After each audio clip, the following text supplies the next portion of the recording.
अब हम पढ़ते हैं प्रयाग लेसन। भारतवर्षस्य उत्तर प्रदेश राज्ये प्रयागस्य विशेष स्थानम् अस्ति। भारतवर्ष का उत्तर प्रदेश राज्य यानी सप्तमी विभक्ति एक वचन में प्रयाग का विशेष स्थान है। अत ब्राह्मणा प्रगट कारणात् अस्य नामा प्रयागा उभत। इसलिए यहाँ पर ब्रह्मा के प्रकट होने के कारण इसका नाम प्रयाग हुआ।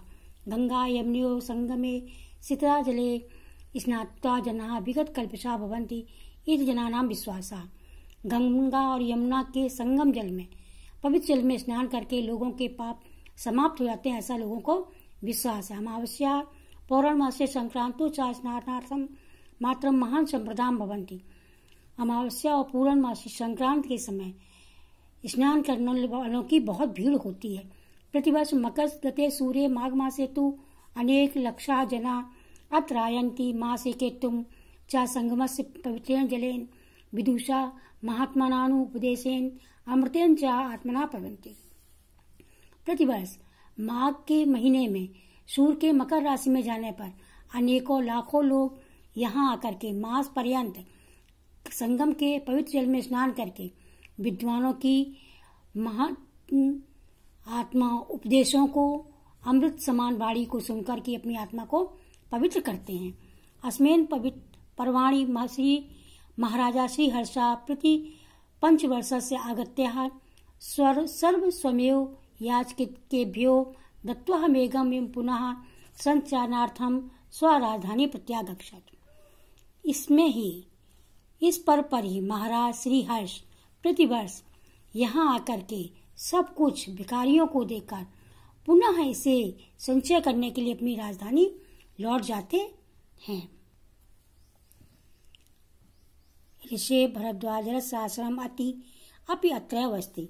ऋषि भरद्वाज का आश्रम भी यही है। यह त्रिपुरा 10,000 विद्यार्थिना आगताम आसन। यहाँ पर पहले भी 10,000 विद्यार्थी अध्ययन के लिए आते थे।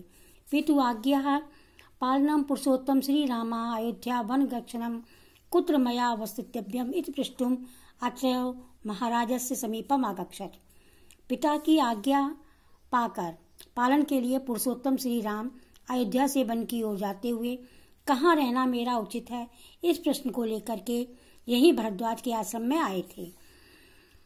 चित्रकूट में त्वमन निवास योग्यम उच्चतम स्थानम इति निर्दिष्ट।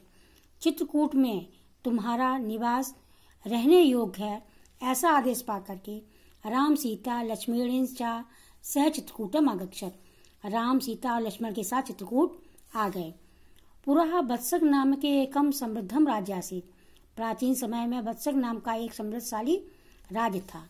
अस्य राजधानी कौशाम्बी इति न दूरे अभवत। इसकी राजधानी कौशाम्बी पास में ही थी। अस्य राजस्य शासकः महाराजा उदयन वीर अप्रीतम ललित कलाभ्यापि ज्ञानाश्च आसीत। इस राज्य का शासक महाराज उदयन वीर अप्रतिम सुंदर ललित कलाओं का ज्ञाता भी था। यमुना तटे आधुनिक सुयावन ग्रामे तस्य सुया मुनु उप्रासस्य दशावशेषः तस्य सौंदर्य अनुरागम ख्यापयति। यमुना के किनारे आज भी सजवान नाम के गांव के और सुयामुन महल के ध्वजों का अवशेष उसकी सौंदर्यशाली अनुराग की ख्याति बताती है। उसे उसमें कितना अनुराग था ये बताता है। प्रियदर्शी सम्राट अशोका कौसंभ्यामेव शिलालेखम अकारयत् यो अधुना कौसंभ्यानि प्रयागस्य दुर्गे सुरक्षितः। प्रियदर्शी सम्राट अशोक ने कौशाम्बी में ही अपने शिलालेख लिखवाए जो आज कौशाम्बी के पास में ही प्रयाग के दुर्ग में सुरक्षित हैं। गंगाया पूर्वा पुराण प्रसिद्धस्य महाराजस्य पूर्वशः राजधानी प्रतिष्ठानपुरे झूसी अथ दुदिक नामः प्रसिद्धमस्ति।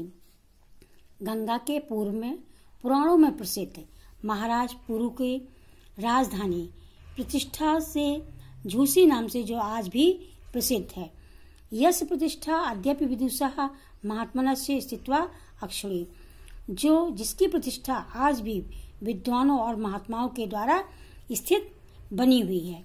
इतिहास प्रसिद्ध नीति निपुणा मुगल शासक अकबर नामा दिल्ल्या सुदूरे पूर्वस्या दिशि स्थिते कण्डाजोनपुर नामक्यो समृद्ध्यो राज्यो निरीक्षणं दुर्गम विज्ञाय तयो मध्ये प्रयागा गंगा यमुनस्य परिवृतः दृढ़ं दुर्गम अकार्यत्। इतिहास प्रसिद्ध नीति में निपुण मुगल शासक अकबर नाम के दिल्ली से पास में ही पूर्व दिशा में स्थित कंडाजोन नाम के समृद्धशाली राज के निरीक्षण को कठिन जान करके उन दोनों के मध्य में प्रयाग में यमुना और गंगा से घिरे हुए एक दुर्गम का निर्माण कराया। गंगाया प्रवाहस्य रक्षणाय विशालम बंधनम अकार्यत्। गंगा के प्रवाह को रोकने के लिए और रक्षा के लिए एक विशाल बांध भी बनाया। यो अद्यापि नगर से गंगायास्य मध्ये सीमा एव स्थितो अस्ति। जो आज भी नगर के गंगा के मध्य की सीमा में स्थित है। अमेव प्रयागस्य नाम स्वकीयस्य इलाही धर्म अनुसारे इलाहाबादम अकरोत्। इन्होंने ही प्रयाग के नाम को अपनी इच्छा से इलाही धर्म के अनुसार इलाहाबाद किया। इदम दुर्गम अतीव विशालम सुदृढ़म सुरक्षा दृष्ट्वा च अति महत्वपूर्ण आसीत्। यह दुर्ग विशाल मजबूत और सुरक्षा की दृष्टि से अत्यधिक महत्वपूर्ण है। भारतस्य स्वतंत्रता आंदोलनस्य इदम नगरम प्रधान केंद्रम अस्ति। भारत के स्वतंत्रता आंदोलन का यह नगर प्रधान केंद्र था। मोतीलाल नेहरू, महात्मना मदन मोहन मालवीय, आजाद नामक चंद्रशेखरस्य अस्य च स्वतंत्रता संग्रामस्य सैनिकाः अस्यामेव पवनभूमौ स्थित्वा आंदोलनं संचालनम अकरोत्। श्री मोतीलाल नेहरू, महात्मा मदन मोहन मालवीय, आजाद चंद्रशेखर और अन्य स्वतंत्रता सैनिकों ने भी इसी पवित्र भूमि में रह करके आंदोलन का संचालन किया। राष्ट्र नायक से पंडित जवाहरलाल लालस्य इयं क्रीड़ा स्थली कर्मभूमि। राष्ट्र नायक पंडित जवाहरलाल नेहरू की यह क्रीड़ा स्थली भी थी और कर्मभूमि। राष्ट्रभाषा हिंदी प्रचारे संलग्ना हिंदी साहित्य सम्मेलना अत्र स्थिता। राष्ट्रभाषा के हिंदी और प्रचार के में लगे हुए हिंदी साहित्य सम्मेलन भी यहीं स्थित है।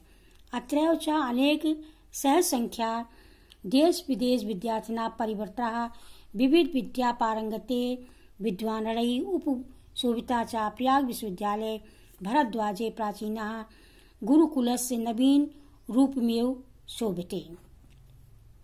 यहीं पर और यहीं अनेकों सहस्रों देश विदेश से आए हुए विद्यार्थी चारों ओर से विविध विद्याओं में पारंगत के लिए विद्वानों की शोभा को और प्रयाग विश्वविद्यालय के भरद्वाज के प्राचीन गुरुकुल ने नवीन रूप सुशोभित होता है।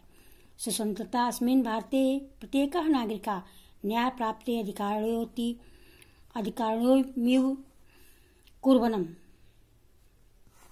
स्वतंत्रता के बाद भारत के प्रत्येक नागरिक का न्याय पाने का अधिकार भी करने के लिए उच्च न्यायालय अस्य नगर प्रतिष्ठा बढ़ती, इस नगर की प्रतिष्ठा को बढ़ाती है।